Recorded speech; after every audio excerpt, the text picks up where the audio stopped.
Hey basketball coaches and players and fans, today I am going to be breaking down Luka Doncic's offensive game and how you can implement some of what he does into your game so that you can become a better basketball player. Let's get down and let's check out Luka Doncic. So even though Luka Doncic, who is right here, is being guarded by Cory Joseph, which is, in my opinion, a pretty good defensive point guard, he is a 6'7" guard. And what he does a lot against smaller guards is to post them up. And that is what we are seeing right here. So he is able to post up Cory Joseph quite a few times. Obviously, he takes one dribble in, two dribbles, and then he takes a third dribble. Now, one of the things that you want to do as a guard, or even as a center, you don't really want to go past one or two dribbles in the post. However, if you are backing down a player,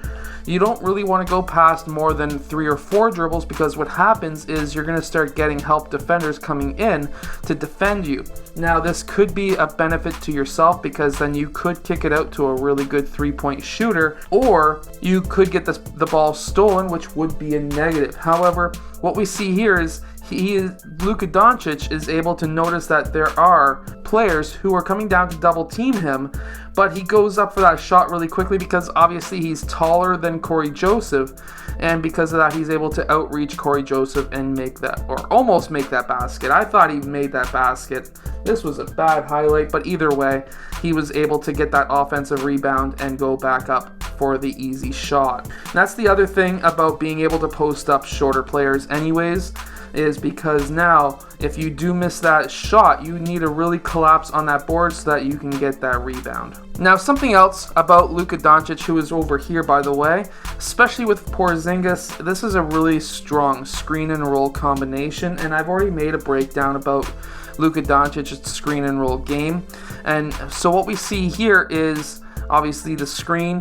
Now, really quickly, the great thing about Luka is the fact that he is 6'7", and the good thing about 6'7" guards is they're able to see over top of the defense, and when they make passes over their head, they can make it a little bit more streamlined instead of it being looped over, because they're not afraid of this guard intercepting that pass because of their height. So they can actually make it so that they can have essentially better aim or better coordination. Now, as we see here, he's able to pick up that ball quickly. We can see that when he dribbles, he always keeps it at his hip. Whether he's going to do a crossover, a shot, or a pass, you always want to try and dribble that ball at your hip height. That way he's able to get that pass off to Porzingis, so that obviously Porzingis can slam down that ball. Now, going along with the whole being a bigger guard than your defender, what we see here is Luka driving towards the rim, obviously on a shorter defender. We get a help defender come out who is a bit bigger, but that does not affect Luka's game. He's able to do what looks to be a Euro step or just a side step around that defender, and now he's able to go up for that shot. Now, he knows how to use the backboard really well.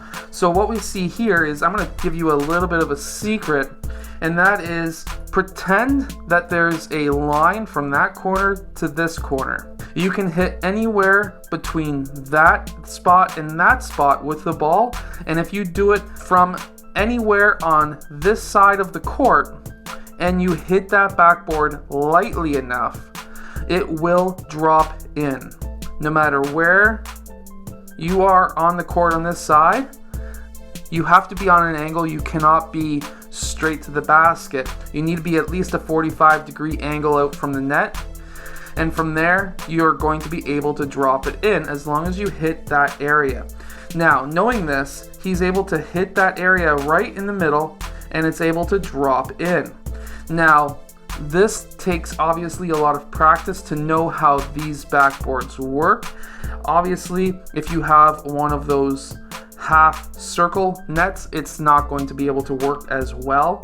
But if you can get some practice time on a net that's square, anywhere along those imaginary lines, if you're at a 45-degree angle out from the net, or a little bit less than straight out, you're going to be able to really be good, especially really good if you can hit those spots. Now, some of the greater players who know these areas is Tim Duncan and, of course, Luka Doncic. Now, another great thing about Luka Doncic, he doesn't have the fastest shot, which is a negative. However, he never rushes his shot. He knows how much time he has, and he wants to, every time he shoots, he's always on balance. He always has his shoulders in line with his knees, in line with his toes, and because of that, he's always got the same shooting form. And I did break down recently his shooting form, so you can go check that out obviously as well. So something about Luka Doncic, he doesn't do anything crazy flashy, but he does use crossovers that are effective. So what we have here is a quick through the legs crossover into a killer cross on that right side. He crosses over, he does a quick hesitation back, and then he drives towards the rim. Now, of course, he does finish here with an and one, but going back to this move, this is why I always preach to a lot of players to get a pylon and to practice crossing the pylon. So you can set up different pylons if you want, certain areas that you want to hit with a dribble, but what we have here is just a simple cross into a killer cross. You probably heard from my computer it's 3 o'clock. But he goes into a cross through the legs into a killer cross, a little bit of a step back hesitation. Now when he does that step back hesitation, he does not carry the ball. You don't want to put your hand more than halfway under the ball, or else that's a carry. And then he's able to explode towards the net. Now when he does that step back, look at that 0 step, right?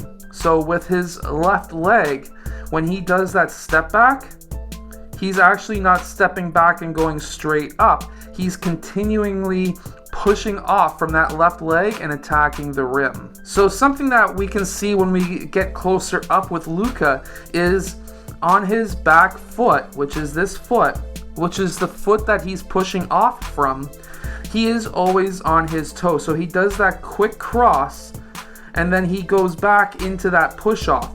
You always want to try and push off with your toes. I know a lot of younger players will use their whole foot to push off, and I can tell you right now, you're going to be much faster if you use your toes like Luka is here. When he pushes off, you can see that the heel is actually off the ground there, and then he continues. He is not going back down onto his heel on that right foot. He's staying on his toes, and he's continually driving always on his toes. Believe me, you want to stay on your toes the whole time towards the basket. It's going to be much faster. And now from this angle, we can see he is on his toe, pushes, comes back on his toe, comes back one more, pushes off, and he's on his toe still.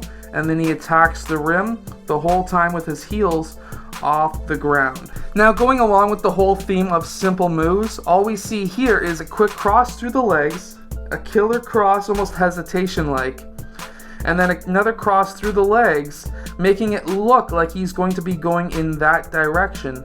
And then he pulls it back, and then he goes quickly into a step back and makes that shot. Now, going back, what's he do here? He crosses through, he's on his left foot, and then he catches on, or he dribbles on his right, then he pulls up. He still hasn't picked up his dribble until he gets that right foot back down. Now, he picked up the ball, he's got both of his feet planted on that ground.